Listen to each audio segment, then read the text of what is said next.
तो हाँ जी, आपका नाम रवि है और आपने ये डिटेल भेजी है। इस डिटेल के हिसाब से कुंडली बनी है कुंभ लग्न की, राशि आपकी है वृष और ये कुंडली आपकी यहाँ पे मैंने बना रखी है। आपने यहाँ पे सवाल लिख के भेजा है कि बिजनेस, हेल्थ, लाइफ में डिसीजन नहीं हो पा रहा कुछ भी, नो पूजा पाठ। सवाल वैसे देखो जी, कुछ सवाल होता है सही ढंग से कि मेरा पहला सवाल ये है कि मेरे काम कार्य के बारे में मैंने पूछना है, दूसरा सवाल है हेल्थ के बारे में पूछना, मतलब सवाल पूरा प्रॉपर लिखना चाहिए, अगले को सही पता चलता है कि आपने पूछा क्या है। बाकी मेन बस ये आपने जो मुझे समझ लग रहा है कि आपने ये बोला है कि बिजनेस, हेल्थ, लाइफ में डिसीजन, ऐसे सवाल लिखे हैं। शॉर्टकट में आपने लिखा चीज़ वैसे। अब देखो, सबसे पहले तो आप ये समझो कि जो कुंडली होती है इसमें 12 घर होते हैं। 12 घर पहले समझो।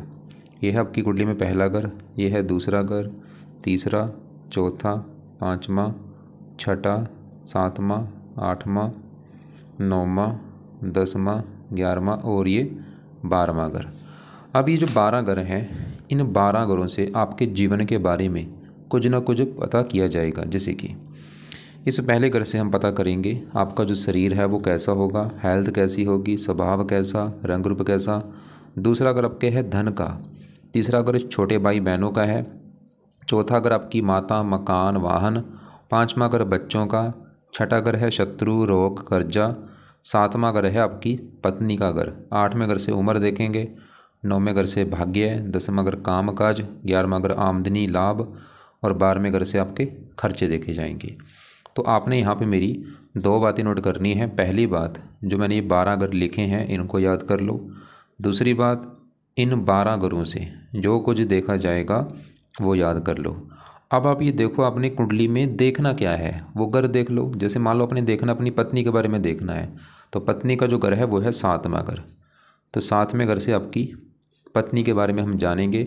और 7वें घर में देखो एक नंबर लिखा है 5, ये है सिंह राशि, मालक बना सूर्य है। तो आपकी पत्नी के लिए हमें सूर्य को देखना पड़ेगा। ऐसे ही मान लो आपकी हमने उम्र देखनी है, 8वां घर उम्र का होता है। 8वें घर में 6 लिखा है, 6 कन्या राशि, मालक बना बुध। तो आपकी उम्र के लिए बुध को देखना पड़ेगा। तो आपको मेरे कहने का मतलब समझ आ चुका है कि जो भी कुछ कुंडली में देखना है वो घर देखना है और घर का मालक देखा जाता है। अब यहाँ पे सवाल कि आपकी कुंडली है कैसी। आपकी वैसे कुंडली काफ़ी अच्छी है, तकरीबन आपके ग्रह अच्छे हैं। जैसे कि आपका चंद्रमा अच्छा है क्योंकि ये उच्च का बैठा है, बुध अच्छा है अपने घर में बैठा है, शुक्र अच्छा है दोस्त के घर में बैठा है, सूर्य भी ठीक ठाक है, मंगल भी ठीक है, गुरु भी ठीक है, शनि भी ठीक है, राहु थोड़ा सा खराब फल भी देगा, कुछ अच्छे फल देगा। बस ऐसे ही, मतलब ग्रह वैसे अच्छे हैं, फिर भी थोड़ा सा है जो कुछ आपको मैं विस्तार में समझाऊंगा। अब होगा क्या, ये जो 9 ग्रह हैं, 9 ग्रहों का जो असर है आपके ऊपर हमेशा रहेगा। मतलब जिस ग्रह ने जो अच्छा अच्छा बुरा असर देना है आपको हमेशा देगा वो। लेकिन इन ग्रहों का जो असर होता है वो कई गुना बढ़ जाता है जब इनकी दशा चलती है। तो आज आपके ऊपर इन ग्रहों में सबसे बड़ा असर जिस ग्रह का है वो है ये गुरु ग्रह, क्योंकि गुरु की आपके ऊपर आज चल रही है बड़ी महादशा। तो गुरु की महादशा जो चल रही है आपके ऊपर, कब चली है, ये अभी चली है। देखो 6 तारीख 5वां महीना 25 में चली है, पिछला 1 महीना हो चुका है। और कब ख़त्म होगी, 2041 में जाके ख़त्म होगी। अभी चली भाई, 1 महीना हुआ है अभी तो चली को।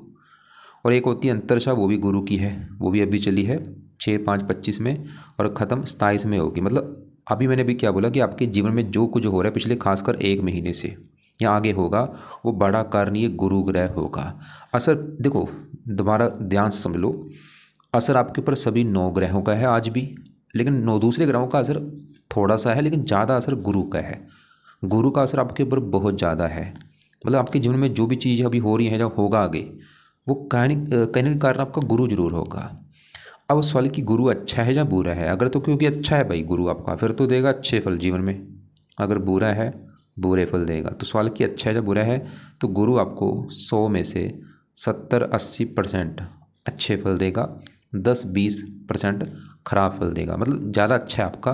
बाकी विस्तार में जानते हैं। गुरु पहले देखो कहाँ बैठा है, पहले घर में बैठा है। ये जो गुरु है देखो जी, बैठा है पहले घर में, लेकिन गुरु के इस कुंडली में 2 घर हैं अपने। जैसे मैंने आपको भी बोला था कि ये जो घर है, इन घरों का कोई मालक होता है। जैसे देखो जी, ये जो दूसरा घर है, ध्यान से समझो, दूसरा घर आपके है धन जोड़ने का घर। खासकर मतलब एक होता है धन कमाना, 11वां घर कमाने का है, दूसरा घर है धन जोड़ने का। कितना धन जोड़ेंगे, दूसरा घर हमें देखना पड़ेगा। दूसरा अगर आपके परिवार का भी है, परिवार आपका कैसा होगा। दूसरा अगर वाणी का, वाणी कैसी होगी। अब क्योंकि फार्मूला मैंने आपको बोल ही रखा है, घर का मालक देखा जाए तो दूसरे घर में क्या लिखा है 12, 12 है मीन राशि, मालक है गुरु। तो दूसरे घर के मालक इस गुरु को देख के डिसाइड होगा आपके धन जोड़ने के बारे में, परिवार के बारे में, वाणी के बारे में। और गुरु पहले घर बैठा है, मतलब सीधी सी बात यह है, गुरु की अभी जो दशा चली है, इस गुरु की दशा में आप काफ़ी धन जोड़ेंगे, आपका काफ़ी बैंक बैलेंस बढ़ेगा, आपको परिवार का सुख अच्छा मिलेगा। और गुरु इस घर का मालक है 11वें घर का। 11वें घर में 9 लिखा है, धनु राशि मालक गुरु। 11वां घर होता है आमदनी, लाभ, इच्छा पूर्ति। अभी गुरु की दशा में आपकी इनकम बढ़नी शुरू हो जाएगी, आपकी इच्छाएं पूरी होनी शुरू हो जाएंगी, आपके काम काज में लाभ मिलना शुरू हो जाएगा। मैंने आपको भाई पहले बोला, ये जो गुरु की दशा चली है 100 में से 70-80% अच्छे फल देगा आपको ये। मतलब आपका अच्छा समय भी शुरू हो चुका है पिछले 1 महीने से। क्या अच्छे फल देगा ये गुरु, क्योंकि धन का मालक आपको इसकी दशा में धन मिलना शुरू हो जाएगा, धन बढ़ना शुरू हो जाएगा। इनकम कर का मालक आपकी इनकम बढ़नी शुरू हो जाएगी, कामकाज में लाभ मिलना शुरू हो जाएगा, इच्छाएं पूरी होनी शुरू हो जाएंगी। अगर कोई बड़ा भाई बहन होगा उसके लिए अच्छा है। और भी गुरु पहले घर बैठा है, पहला घर आपका है शरीर। ये जो पहला घर है, इस घर से आपका शरीर, हेल्थ, स्वभाव, रंग रूप, पर्सनैलिटी, ये चीज़ें देखेंगे। तो गुरु अभी क्योंकि पहले घर को करेगा एक्टिवेट, तो गुरु के जो गुण हैं आप में अभी पाए जाएंगे। मतलब गुरु की भी दशा में क्या होगा, आप ज़्यादा, आपका भगवान पर विश्वास बढ़ जाएगा। अभी आप पाठ पूजा ज़्यादा भी करनी शुरू हो जाएंगे, पाठ को ज़्यादा करेंगे, जो भी आप मतलब धर्म को मानते हैं धर्म को फॉलो करेंगे, नाम जपेंगे, आपका दिमाग तेज़ हो जाएगा, अभी आपकी बुद्धि तेज़ हो जाएगी, आपकी समझ बढ़ेगी। आप चाहे नोट कर लेना, 1 महीने से आपको चीज़ें फील भी हो रही होंगी, समझ बढ़ जाएगी आप। क्योंकि देखो जब बड़ी दशा भाई चेंज होती है लाइफ में, बड़े लेवल पे चेंज आता है। क्योंकि इससे पहले आपकी थी राहु की दशा, और वो पिछले 18 सालों से चली आ रही थी, लेकिन अभी गुरु की दशा शुरू हो चुकी है, 1 महीना हुआ है। क्योंकि अभी बड़ी दशा चेंज हुई है तो लाइफ में बड़े लेवल पे आपके चेंज आ चुका होगा पिछले 1 महीने से। सब कुछ आपका चेंज हो जाएगा। जो आप पहले काम धंधा कर रहे थे, मुझे लग रहा है अभी काम धंधा आपका चेंज हो जाएगा, आपका सोचना चेंज हो जाएगा, नज़रिया चेंज हो जाएगा, बड़ी लाइफ में बड़े लेवल पे चेंज आएगा। और ये चेंज अच्छा होगा आपके लिए। मतलब आपका, जैसे मैंने बोला, आपकी समझ बढ़ेगी, दिमाग बढ़ेगा, धार्मिक चीज़ें बढ़ेंगी, आपकी पाठ पूजा बढ़ जाएगा, धार्मिक यात्राएं बढ़ जाएंगी, धन बढ़ेगा, इच्छाएं पूरी बढ़ेंगी। और दृष्टियाँ भी हैं 5 में यहाँ पे, संतान पढ़ाई के लिए अच्छा है, पत्नी घर को देख रहा, पत्नी के लिए अच्छा है, पत्नी से लाभ होना, भाग्य के साथ देगा। लेकिन गड़बड़ यहाँ पे थोड़ी सी क्या है, ये जो गुरु है पहले घर में तो बैठा है, ठीक है, घर अच्छा है पहला, लेकिन यहाँ पे शनि घर में बैठा है और इस शनि को अपना दुश्मन मानता है। ये थोड़ा सा गड़बड़ है। अब दुश्मनों के घर में बैठा, थोड़ा सा भाई दिक्कतें तो देगा ही। मतलब धन, आपको मैंने बोला था धन देगा भी, लेकिन धन थोड़ा सा खर्च भी होगा, क्योंकि दूसरे घर से 12वां घर है, धन खर्च होना, लेकिन ज़्यादा नहीं। क्योंकि गुरु क्या है, एक देवता ग्रह है भाई। जो पहले राहु की दशा थी वो है दानव ग्रह, और गुरु है देवता। और ये देखो डिफरेंट है बड़ा, एक देवता है, एक दानव है। और गुरु जितना मर्जी खराब हो इसके लिए बुरे फल, मतलब ये बुरे फल इतना नहीं देता, क्योंकि देवता है, अच्छी चीज़ों का कारक है। तो बस आपको मैं ये बोलूँगा कि आपका भाई अभी जो समय है, अच्छा समय शुरू हो चुका है, इसमें आपको हज़ारों अच्छे फल मिलेंगे। लेकिन बस गुरु के जितना हो सकता है पाठ पूजा पाए करो, ताकि अच्छे फल जो है वो और कई गुना बढ़ें, और जो थोड़े बहुत बुरे फल वो आपको ना मिलें। क्योंकि ये 27 डिग्री का है, वृद्ध बैठा है और शनि की राशि में है। तो गुरु के आपको देखो, और किसी के मैं उपाय नहीं बताऊंगा, कोई अपने शनि के उपाय नहीं कर, किसी के उपाय नहीं करने, सिर्फ गुरु के उपाय करने, क्योंकि उसकी है दशा। तो गुरु के उपाय क्या क्या हैं। पहला उपाय, आप गुरु का मंत्र करना शुरू कर दो। दूसरा उपाय है, गुरु के 2 पाठ हैं, एक तो है बृहस्पति कवच का पाठ, ये पाठ आपने पढ़ना है या इसको सुना करो। तीसरा है बृहस्पति स्रोत का पाठ। तो ये 2 जो पाठ हैं, पहला तो मंत्र हो गया। मंत्र अब कितना करना है देखो जी, माला से कर लो, चाहे 1 माला कर लो, 2 कर लो, 3 कर लो, 4 कर लो, वो आपकी मर्जी है। मंत्र है ओम ब्रह्म बृहस्पते नमः, ओम ब्रह्म बृहस्पते नमः। और दोनों पाठ पढ़ने हैं, ये इनको सुनना है। और चौथा उपाय है, आप अगर आपको व्रत रखना आता है तो बृहस्पति देवता का व्रत रख लो, बृहस्पतिवार की कथा कर लो। नहीं ये व्रत रखना आता कोई बात नहीं, छोड़ दो। 5वां उपाय है, बृहस्पति देवता की आरती किया करो। और ये आरती आप यूट्यूब पे सर्च करना, वहाँ पर निकल आएगी। वहाँ पे यूट्यूब के ऊपर लिखना कि बृहस्पति देवता की आरती, वो आरती निकल आएगी। वो आपने पढ़नी है या सुननी है कब, ये पाठ पूजा करने के बाद में, क्योंकि आरती लास्ट में होती है। 6वां उपाय है, बृहस्पति के देवता विष्णु जी हैं, विष्णु जी की पूजा उपासना आप कर सकते हैं, या विष्णु जी के मंदिर बृहस्पतिवार को माथा टेकने आप जा सकते हैं। तो ये बिलाल ये उपाय हैं। ये जो उपाय हैं देखो जी, मंत्र जरूर करना, ये लाजमी है, बेस्ट है। और दोनों पाठ वो आपकी मर्जी है, पढ़ सकते हो, पढ़ लिया करो या सुना करो। और ये उपाय करने कब है, मैं तो बोलूँगा सुबह शाम कर लो, ज़्यादा फ़ायदा होगा। मतलब मंत्र सुबह भी कर लो, शाम को भी कर लो, दोनों पाठ सुबह शाम पढ़ो, या सुबह ज़रूर पढ़ो, शाम को चाहे पढ़ो चाहे ना पढ़ो, आपकी ऊपर डिपेंड है। और बृहस्पति देवता की आरती कर लिया करो। वैसे तो और भी कई उपाय, लेकिन उपाय ज़्यादा हो जाएंगे। और बाकी एक और उपाय अगर आप कर सकते हैं वो है इसका एक मंत्र है, बृहस्पति का एक और मंत्र है जिसे हम गायत्री मंत्र कहते हैं। वो भी अगर आपका टाइम लगता है कर सकते हो। तो गायत्री मंत्र 1 माला कम से कम कर लिया करो। नहीं कर सकते कोई बात नहीं, चलो ये तो ये बृहस्पति की बात भाई। बाकी एक देखो, एक होता है बताना, मैं तो बता रहा हूँ कि अच्छा बुरा जो भी है, लेकिन आप एक प्रैक्टिकल कर लेना। प्रैक्टिकल ये करो कि पिछले 1 महीने से दशा चली हुई है, आप नोट करो कि पिछला जो 1 महीना आपका अभी जा रहा है, 1 महीने से आपके जीवन में अच्छा हो रहा है या बुरा हो रहा है। आप देखो बुरा किस में होगा, ये थोड़ा सा धन के मामले में हो सकता है, धन खर्च होना, देख लेना, आप प्रैक्टिकल कर लेना। वैसे मैं फिर बोलूँगा थोड़े बहुत बुरे फल देगा, लेकिन बड़े लेवल पे अच्छे फल देगा। अब ये तो गुरु की बात, बाकी आपके मैं दूसरे ग्रहों को भी एक बार कवर करूँगा। जैसे कि देखो जी, आपके यहाँ पे बात करते हैं 5वें घर में बैठे बुध शुक्र की। जो 5वां घर है ये संतान का घर होता है। संतान, अगर आपकी संतान के बारे में जानना है, 5वां घर पढ़ाई का भी है, आपकी बुद्धि का भी है। और फार्मूला है घर का मालिक, देखो 5वें घर में 3 लिखा है, 3 मिथुन राशि, मालिक बुध, और बुध कहाँ बैठा है, इसी घर में बैठा है। तो आपका भाई जो बुध है बहुत अच्छा है, क्योंकि 5वां घर इसी का घर है, अपने घर में बैठा है, भद्र योग बना है, पंच महापुरुष योग में से उत्तम योग है। 5वां घर संतान का है, बुध आपको संतान का सुख बहुत अच्छा देगा। 5वां घर पढ़ाई का, पढ़ा लिखा बनाएगा, बुद्धिमान बनाएगा। और बुध वैसे यहाँ पे आपके क्योंकि शुक्र भी बैठा है, लड़कियाँ ज़्यादा होंगी आपके, लड़का कम होगा, लेकिन पति पत्नी दोनों की कुंडली देखनी पड़ती है। और आपकी संतान भी काफ़ी बुद्धिमान होगी, समझदार होगी, शुक्र वैसे वो सुंदर होगी आपकी जो संतान है। संतान का सुख अच्छा, लेकिन लड़कियां दिख रहे ज़्यादा होंगी। तो बुध मतलब आपकी पढ़ाई, संतान, बुद्धि के लिए अच्छा। और बुध 8वें घर का मालिक, उम्र के लिए अच्छा है, और भी कई अच्छे फल देगा, हज़ारों अच्छे फल हैं, दशा अच्छी जाएगी। अब इसी घर में शुक्र बैठा है, ये भी अच्छा है, क्योंकि बुध शुक्र दोनों दोस्त हैं, और शुक्र भी यहाँ पे दोस्त के घर बैठा है, और घर भी अच्छा है 5वां। अब शुक्र भी 5वें घर का अच्छा घर का, संतान के लिए अच्छा है, पढ़ाई, बुद्धि। और शुक्र इस कुंडली में 2 घरों का मालिक, उन 2 घरों का ज़्यादा अच्छा करेगा।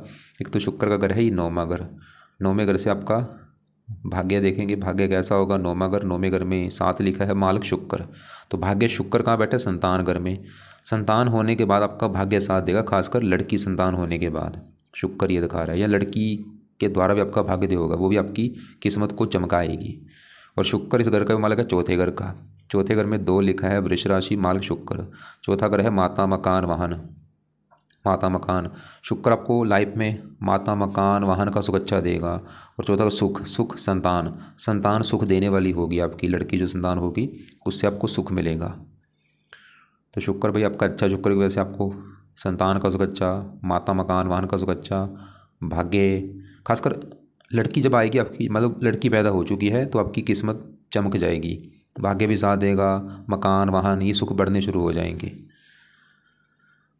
अब आगे बढ़ते हैं, यहाँ पे चौथे घर में चंद्रमा सूर्य की बात करता हूँ। चंद्रमा जो है चौथे घर में बैठा, चौथा घर जो है ये आपकी है माता का घर, मकान, वाहन, जमीन, जायदाद, नौकर चाकर, चौथे घर से देखते हैं। और चौथे घर में 2 लिखा है, वृष राशि, माल शुक्र। शुक्र देखा वो तो अच्छा है, अब चौथे घर में चंद्रमा सूर्य को भी देखना पड़ेगा। अब चंद्रमा यहाँ पे चौथे घर में जो 2 लिखा है, वृष राशि में उच्च का बैठा है भाई, और उच्च का घर है बहुत अच्छा होता है। चंद्रमा भी चौथे घर का अच्छा करेगा, चंद्रमा भी आपको लाइफ में माता, मकान, वाहन का सुख अच्छा देगा। और चंद्रमा है 6ठे घर का मालिक, ननिहाल, जो आपका ननिहाल है, नाना पक्ष, ये जो है इससे भी आपको सुख मिलेगा, ननिहाल से सुख मिलेगा आपको, ये चंद्रमा दिखा रहा है। और चंद्रमा की दशा में ज़्यादा। और साथ में सूर्य बैठा है, सूर्य इस घर का मालिक है। 7वां घर जो है पत्नी का घर, पत्नी कैसी होगी, 7वां घर, 7वें घर में 5 लिखा है, सिंह राशि, मालिक सूर्य है। सूर्य से देख के डिसाइड होगा पत्नी के बारे में। और वो बैठा चौथे घर में, सुख के घर में, पत्नी सुख, पत्नी से भी सुख आपको मिलेगा, पत्नी सुख देने वाली होगी आपकी। और पत्नी के आने के बाद भी आपकी लाइफ में मकान, वाहन, ये सुख बढ़ना शुरू हो जाएगा। शुक्र पत्नी का कार्य का वो भी अच्छा है, लेकिन देखो जो पत्नी के घर के ऊपर जो राहु दृष्टि दे रहा है, ये थोड़ा सा पत्नी से मनमुटाव भी कराएगा आपका। अब आपके बढ़ते हैं, यहाँ पे मैं शनि की बात करता हूँ। शनि जहाँ बैठा है ये है 10वां घर। 10वां घर जो है ये कुंडली में काम काज का होता है, जो आप नौकरी या कारोबार या बिजनेस करेंगे 10वां घर देखा जाएगा। 10वां घर आपके पिता का भी है, पिता कैसा होगा, 10वें घर से सरकारी नौकरी देखते हैं, मान प्रतिष्ठा देखते हैं। और फार्मूला है 10वें घर का मालक देखो, 10वें घर में क्या लिखा है 8, 8 वृश्चिक राशि, मालक है मंगल, तो मंगल को देख के हमें पता चलेगा आपके 10वें घर के बारे में। और मंगल के अलावा 10वें घर में आके जो शनि बैठा है, शनि को भी देखना पड़ेगा।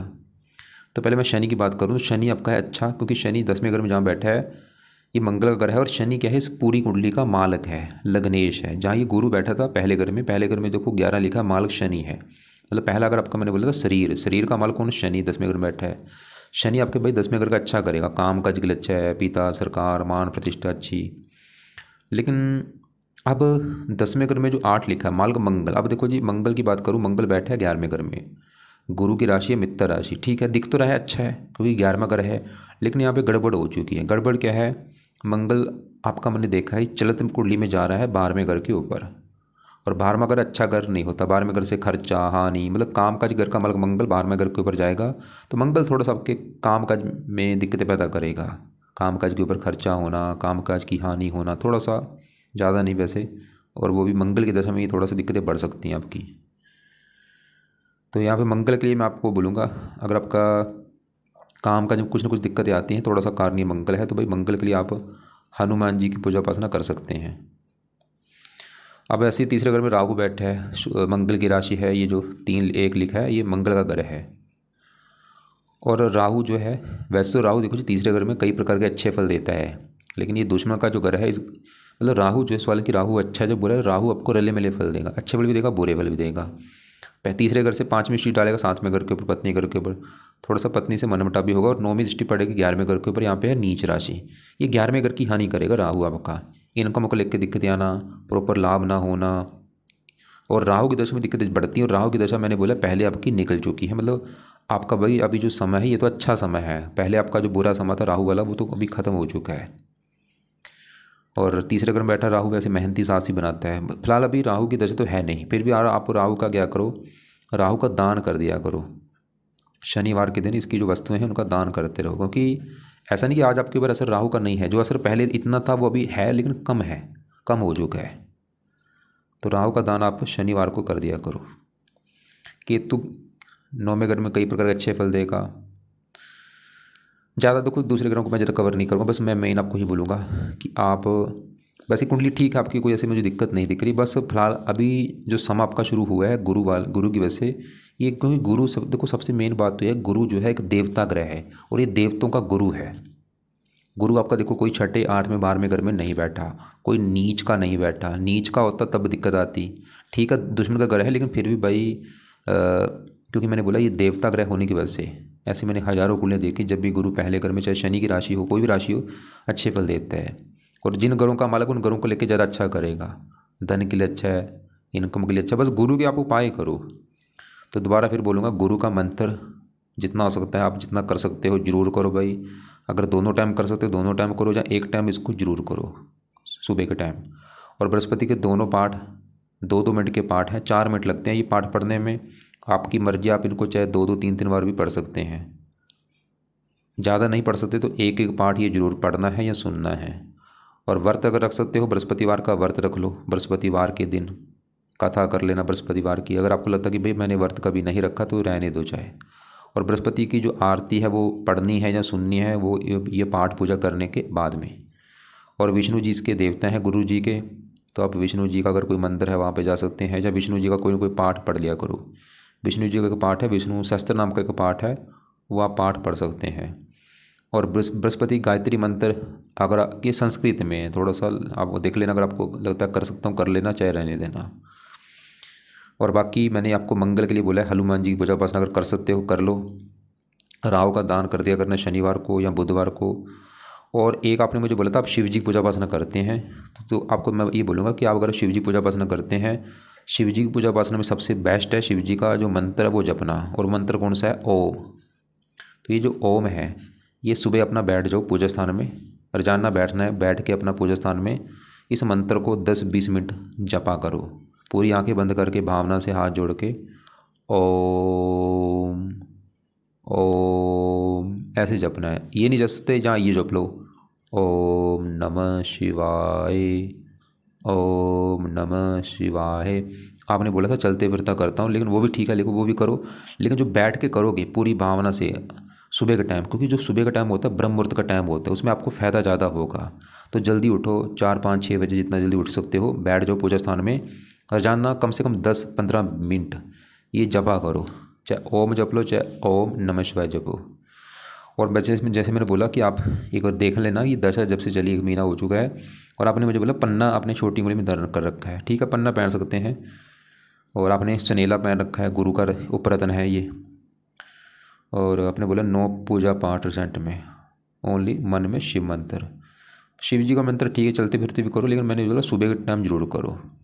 और आपने ऐसे करना भाई, आपका जो सवाल है वो स्पष्ट लिख के भेज देना मुझे या तो आप लिख के भेज दो या मुझे कॉल करके आप पूछ लेना।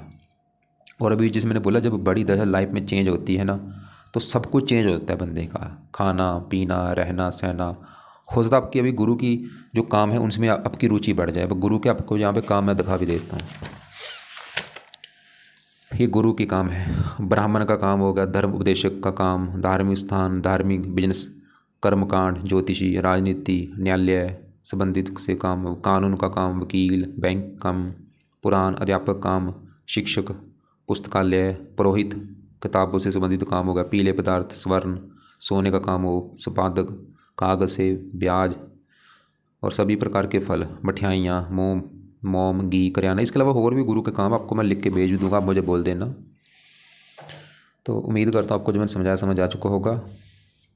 अब देखो आपको मैं ज़्यादा किसी के बुध का पाई नहीं बोलूँगा, शुक्र का नहीं बोलूँगा, चंद्रमा सूर्य, ज़्यादा किसी के पाई करने की ज़रूरत नहीं, बस गुरु के पाई करो और वो भी करने हैं सुबह शाम।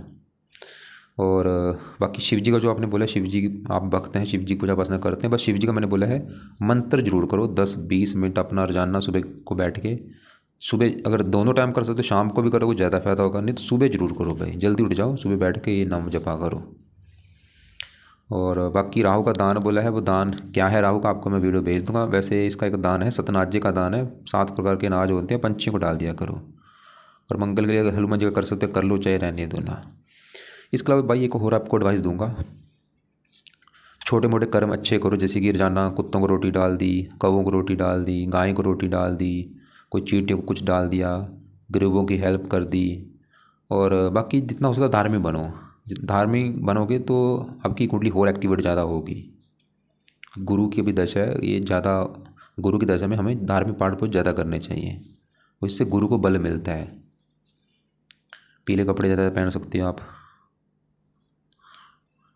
तो इसके अलावा आपको मैं फिर बोलूँगा, आप चाहे कॉल कर लेना, कॉल करने से पहले एक बार मुझे मैसेज कर लेना, या दोपहर 1-2 के बीच में कर लेना, या आपका जो सवाल है वो व्हाट्सएप पे लिख के भेज देना।